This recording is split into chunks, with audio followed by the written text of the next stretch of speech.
So in this video, we'll see how to set up a C++ environment in your Eclipse IDE.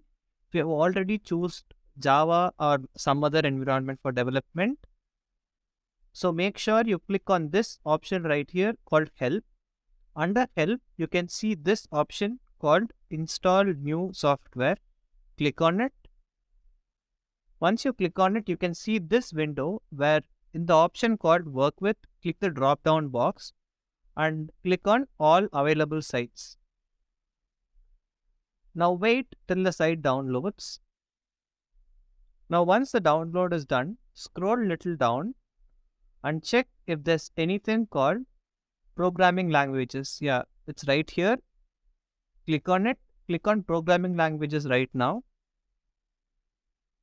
And then choose C++ tools and C++ SDK, because these two tools are very essential for a C++ development environment, C or C++.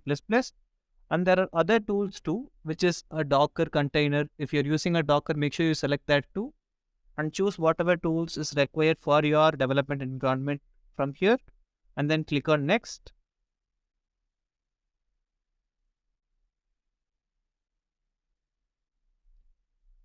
Now click on Next again, and then check I accept the terms of the license agreement and click Finish.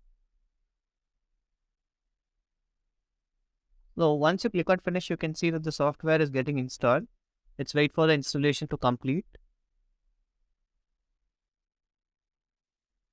Now once the installation is done, you can see this box appearing. Click on Restart now to restart your IDE.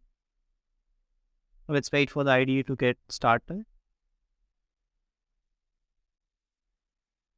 So in this screen, you can see there is this option called C++ development. So once this is visible on your screen, it is obvious that you can do C++ development here. The environment is already set.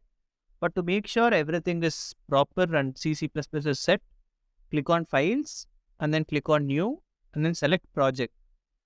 Once you select Project, you can see an option called C++.